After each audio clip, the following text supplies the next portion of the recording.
Hi, I'm doctor Suma Pooja from cell health. నేను ఈ రోజు మీతో డిస్కస్ చేయబోయే టాపిక్ ఫ్యాట్. నార్మల్గా మా దగ్గరకు వచ్చే వాళ్ళందరూ వచ్చే కామన్ క్వశ్చన్ ఏంటి అంటే, మేము ట్రైగ్లిసరైడ్స్ కానీ కొలెస్ట్రాల్స్ కానీ లేదంటే వెయిట్ లాస్ అవ్వాలని కానీ వస్తూ ఉంటాము. అంటే జనరల్గా ఫ్యాట్ తగ్గించుకోవాలని మేము మీ డైట్ చేయాలి అని వస్తూ ఉంటాం. కానీ ఇక్కడ మీరేమో కుకింగ్కి కాకోకుండా ఎక్స్ట్రాగా ఆయిల్ తాగి మరీ డైట్ చేయండి అని చెప్పి చాలా ఆయిల్ కూడా ఇస్తూ ఉంటారు డైరెక్ట్గా తాగమని చెప్పి. సో అలాంటప్పుడు హార్ట్కి ఏం రిస్క్ అవ్వదా అని నార్మల్గా అందరికీ వచ్చే క్వశ్చన్, డౌట్స్ ఇదే. ఇక్కడ మేము సిఎండి డైట్ లో ఇచ్చేది 30% fibre and 40% protein and 60 to 70% fat. ఆ ఫ్యాట్ కూడా కుకింగ్ కి కాకుండా డైరెక్ట్ గా తాగడానికి కూడా ఇస్తారు. అది పేషెంట్ ఒక బాడీ వెయిట్ ని బట్టి అది ఎంత ఇవ్వాలి ఆయిల్ తాగడానికి డైరెక్ట్ గా అనేది మేము ఇక్కడ చూసుకొని ఇస్తాం. డైట్ లో మనం ఎందుకు ఫ్యాట్ కూడా ఎక్కువగా ఇస్తాము అంటే, మనకు మెయిన్ గా 3 మెటబాలిజమ్స్ ఉంటుంది. ఒకటి ఫ్యాట్ మెటబాలిజం అంటే కీటోన్స్, ఇంకొకటి గ్లూకోజ్ మెటబాలిజం, ఇంకొకటి ప్రోటీన్ మెటబాలిజం. నార్మల్ గా అయితే సిఎండి డైట్ లో గ్లూకోజ్ అనేది కంప్లీట్ గా స్టాప్ చేస్తాం. సో కంప్లీట్ గా గ్లూకోజ్ అనేది స్టాప్ చేసినప్పుడు మనం ఫ్యాట్ అనేది ఎక్కువగా ఇవ్వాలి. ఫ్యాట్ అనేది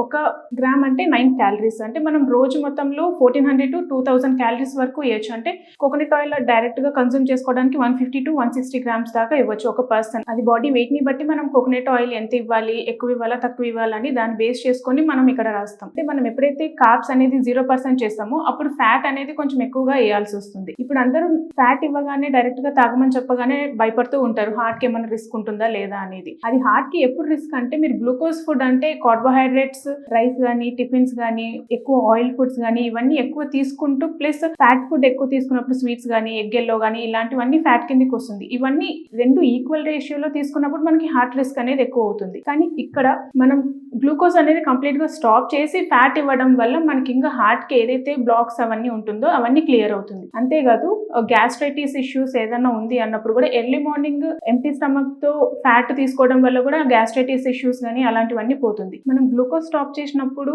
మన బాడీ అనేది ఖచ్చితంగా ఎనర్జీ కన్వర్ట్ చేయడానికి ఏదో ఒకటి కావాలి. గ్లూకోజ్ అన్న కావాలి లేదా ఫ్యాట్ అన్న కావాలి. సో మనం ఎప్పుడైతే గ్లూకోజ్ అనేది స్టాప్ చేస్తామో మనం ఇచ్చే ఫ్యాట్ నుంచి లేదా ఎక్కువ వెయిట్ ఎక్కువ ఉన్న వాళ్ళలో ఉన్న ఫ్యాట్ నుంచి కూడా ఎనర్జీ కన్వర్ట్ అవుతుంది. సో మనం బాడీ వెయిట్ తగ్గట్టుగా ఇస్తాం కాబట్టి ఓకే. లేదా ఎక్సెస్ గా ఇచ్చినప్పుడు అది ఎక్సెస్ ఫ్యాట్ అయినప్పుడు మాత్రమే ట్రైగ్లిసరైడ్స్ గా చేంజ్ అవుతుంది. కానీ మనం చెక్ చేసుకొని వాళ్ళకి ఎంత కావాలి ఎంత అవసరం అనేది ఇచ్చినప్పుడు అసలు ట్రైగ్లిసరైడ్స్ గా ఫామ్ అవ్వడానికి కానీ కొలెస్ట్రాల్ పెరగడం అనేది కానీ అవ్వదు. ఈ డైట్ లో ట్రైగ్లిసరైడ్స్ తగ్గడం, హెచ్డిఎల్ పెరగడం, బీపీ అనేది కూడా కంట్రోల్ అవుతుంది. ఇంకొకటి ఇన్సులిన్ సెన్సిటివిటీ అనేది కూడా పెరుగుతుంది. సో ఎప్పుడైతే గ్లూకోజ్ 10 to 20% తీసుకుంటారు లేదంటే కంప్లీట్ గా స్టాప్ చేసి మొత్తం ఫ్యాట్ మెటబాలిజం లో ఉంటారు అంటే అన్సాచురేట్ ఫ్యాటీ యాసిడ్స్, నట్స్ కానీ ఫ్యాటీ యాసిడ్స్ కానీ లేదంటే ఆల్మండ్స్ కానీ కోకోనట్ ఆయిల్, ఆలివ్ ఆయిల్ ఇవన్నీ అన్సాచురేట్ ఫ్యాటీ యాసిడ్స్ కిందకి వస్తుంది. సో వీటి వల్ల హార్ట్ హెల్త్ అనేది ఇంప్రూవ్ అవుతుంది కానీ హార్ట్ కి రిస్క్ అయితే ఉండదు.